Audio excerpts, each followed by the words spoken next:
J'ai ici un rectangle découpé en 8 parties égales. Je vais colorier 3 parties.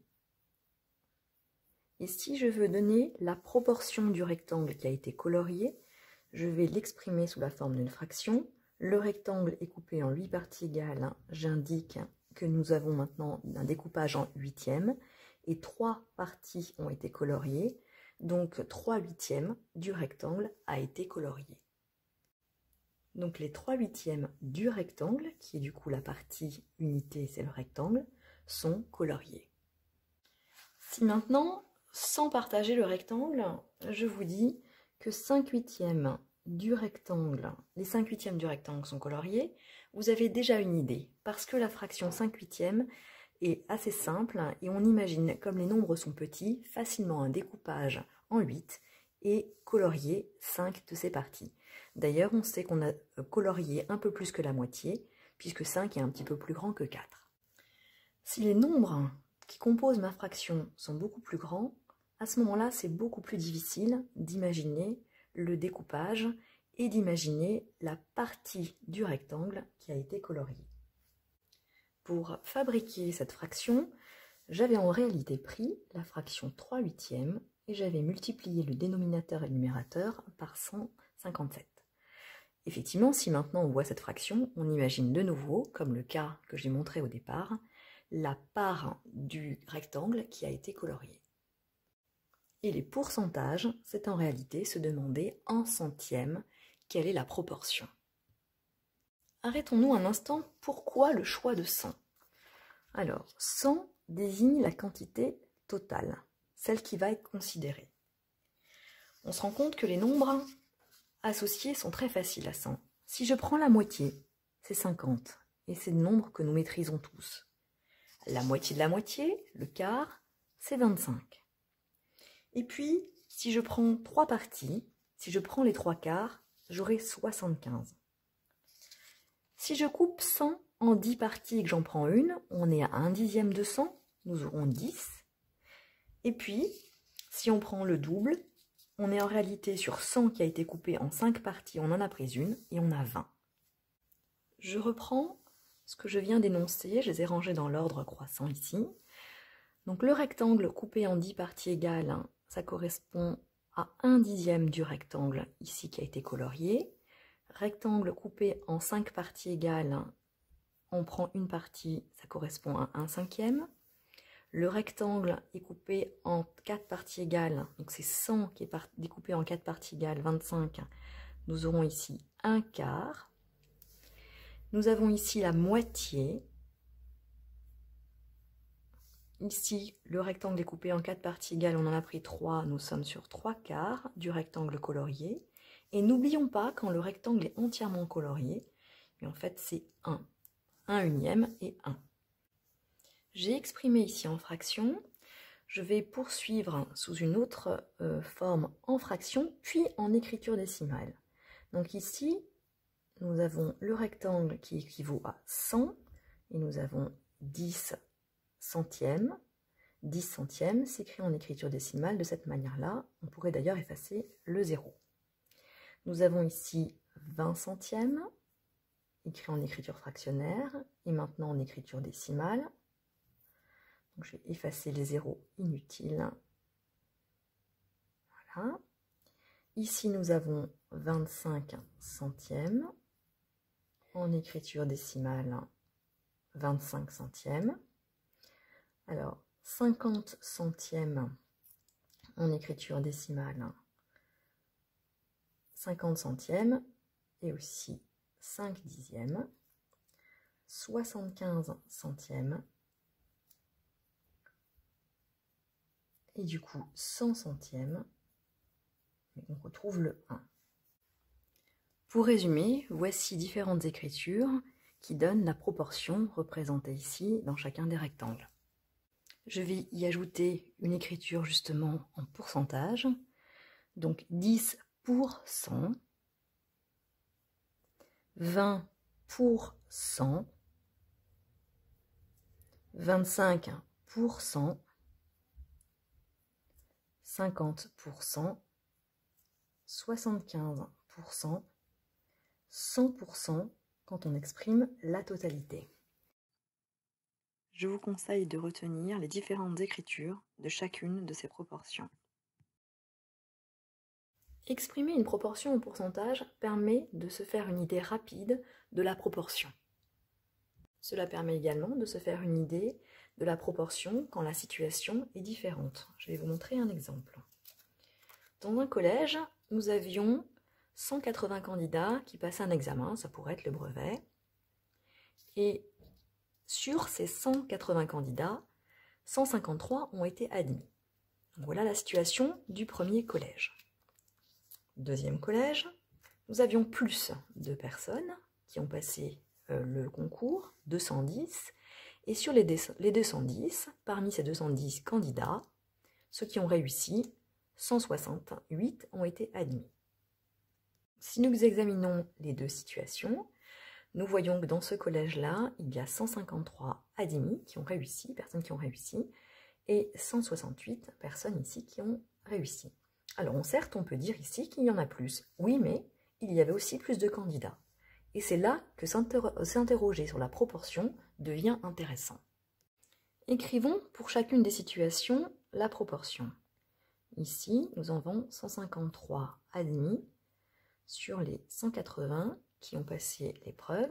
Ici, 168 admis sur les 210 qui ont passé l'épreuve. Dans chacun des cas, nous allons essayer de trouver une fraction qui soit équivalente, mais qui soit en centièmes, et nous serons en mesure d'avoir une idée de la proportion et en plus de comparer. Alors, cette fraction est la réponse de la division de 153 par 180. En effectuant cette division, nous allons trouver 85 centièmes qui peut s'écrire sous la forme fractionnaire et en pourcents. Je vais procéder de même pour l'autre situation. Voici ce que j'ai obtenu. Alors j'attire votre attention que quand on effectue la division, on trouve ici 8 dixièmes, ce qui équivaut, si je rajoute le zéro inutile, bien à 80 centièmes. Il ne s'agirait pas d'écrire 8 centièmes. Alors finalement, essayons un petit peu d'illustrer ce que représente ce 85 et ce 80. Si dans cet établissement, on considère qu'on prend équitablement réparti 100 candidats, 85 réussissent. Et si dans cet établissement, toujours de manière équitablement répartie, on prend 100 candidats, 80 réussissent. Alors ce qu'il faut surtout retenir aussi ici, c'est qu'en plus d'avoir une vraie idée de la proportion, parce que c'est ramené à 100 et que 85 par rapport à 100 et 80 par rapport à 100 sont faciles à imaginer, il s'agit aussi de voir que dans ces deux situations-là, en regardant 153 et 168, on aurait eu envie de dire que, comme le nombre ici est plus grand, il y a plus de réussite, et c'est vrai. Cependant, ce qui est intéressant, parce que là, il y a aussi plus de candidats, c'est de regarder la proportion. Et si on devait se poser la question dans quel établissement il y a plus de réussite, mais finalement, on serait plutôt tenté de conclure que c'est cet établissement-là, compte tenu du nombre de candidats qui a passé l'épreuve. Je vous propose de revenir sur cette situation. 180 candidats passent un examen. Parmi ces 180 candidats, 153 sont admis. Nous allons, avec cette situation, remplir le tableau de proportionnalité suivant. Donc 180 candidats, parmi eux, 153 sont admis. Et nous avions regardé la situation pour 100 candidats, nous avions trouvé 85 admis. Pour 100, 85 sont admis. Alors, nous avons ici le coefficient de proportionnalité de ce tableau. Il se trouve en divisant 153 par 180. Et ici, il peut plus facilement se lire. Il se lit 85 centièmes, écrit sous cette forme ou écrit sous cette forme. Dans la suite de la vidéo, nous retiendrons plutôt cette écriture décimale. Je vous propose, dans la suite, de ne plus considérer cette colonne et de ne garder que cette colonne. Donc, en tout, 180. Parmi ces 180, donc c'est une partie que je considère qui ici est 153. Et le coefficient 85 centièmes. Cette situation peut s'écrire de cette manière encore. 85% de 180 vaut 153. Je vais poursuivre par 3 exemples, mais je voudrais vous les présenter justement d'un point de vue méthodologique. Je vais vous demander le tout, mais je donnerai la partie et la proportion. Je pourrais demander la partie, mais je donnerai le tout et la proportion. Et enfin, je peux demander la proportion qui sera exprimée en pourcentage et je donnerai pour cela la partie et le tout.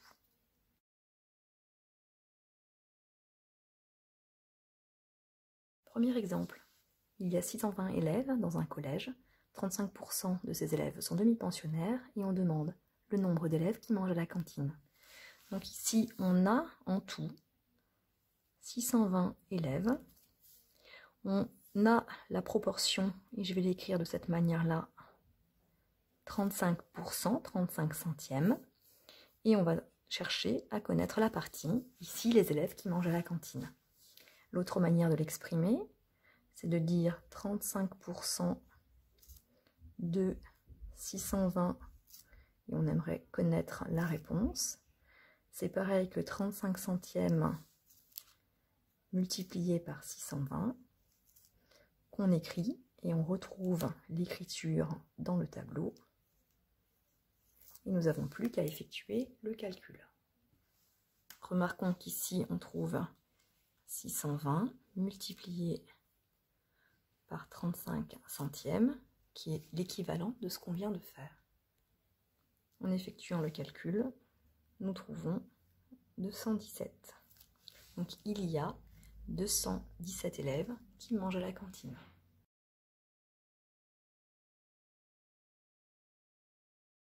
Deuxième exemple, dans un collège, 348 élèves pratiquent un sport et on sait qu'ils représentent 60% des élèves du collège. On demande combien y a-t-il d'élèves dans ce collège. Donc ici, on cherche à connaître l'ensemble des élèves du collège. Nous connaissons une partie de ces élèves, 348, et nous avons la proportion qu'ils représentent par rapport à la totalité des élèves, 60%, que je vais exprimer cette proportion de cette manière, donc 60 centièmes.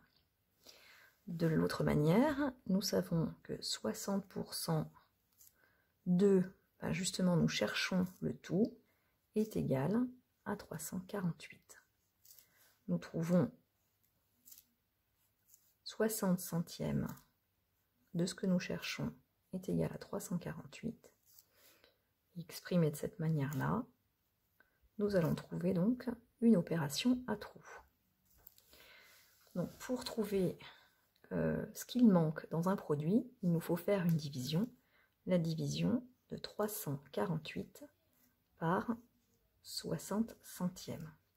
Et si nous regardons le tableau, nous voyons que nous avons aussi le départ, que nous ne connaissons pas le tout, mais nous connaissons la multiplication qui nous donnera la partie. Il s'agit de faire l'opération dans l'autre sens, qui sera la division par 60 centièmes. Donc si on regarde le tableau, 348 divisé par 60 centièmes pour obtenir la réponse. Donc encore une fois, nous l'avons fait de deux manières qui semblent différentes, mais nous obtenons bien heureusement le même résultat. Et ce résultat est 580. Alors 580, on voit que c'est plus grand que 348, et donc c'est rassurant puisque justement on savait au départ qu'il y a plus d'élèves dans le collège, bien évidemment, que d'élèves qui font du sport. C'est une manière de vérifier qu'on ne s'est pas trompé.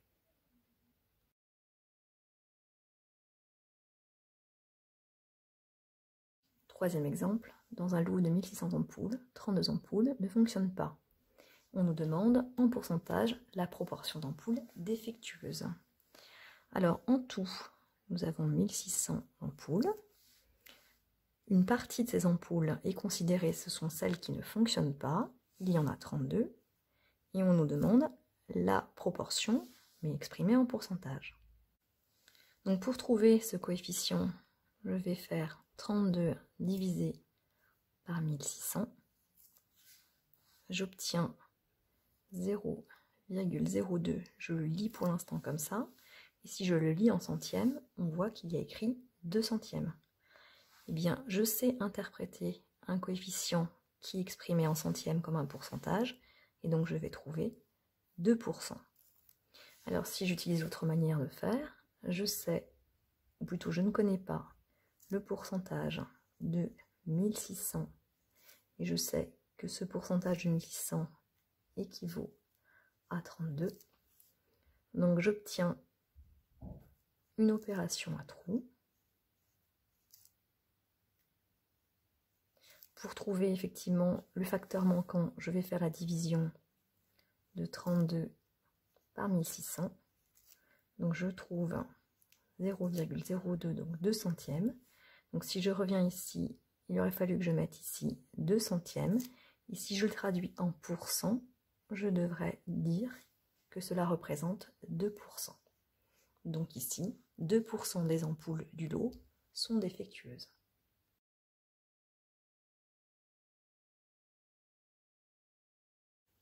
Les 3 exemples précédents vous donnent un exemple que je qualifierais de chaque sorte. Je vous fais un dernier exemple qui a trait à la vie courante. Quand on pense pourcentage, on pense solde, remise. Et donc voici l'exemple que je vous propose. Un pull coûte 69 €, le magasin fait une remise de 15%, on cherche à connaître le prix à payer. Alors en tout, nous considérons le prix de départ, les 69 €. 15% de ce prix de départ nous donnera la remise. Donc là, la partie qui nous intéresse, la partie de ce prix qui nous intéresse, c'est en fait la remise, c'est ce que nous n'allons pas payer. Donc le calcul ici à faire est de 69 multiplié par 15 centièmes. Et nous trouvons 10,35 €. Alors pour continuer, je vais l'inscrire, 10,35 €. Attention, c'est ce qu'on ne paye pas. Donc ici, l'exercice n'est pas terminé. On cherche à savoir ce que l'on doit payer. Donc on prend le prix de départ, on retire la remise pour trouver le prix à payer. Le prix est de 58,65 €. Donc ici, c'était un exercice en 2 étapes. Dans la vidéo pourcentage partie 2, vous retrouverez d'autres exemples comme celui-ci, mais également des exemples qui traitent d'augmentation.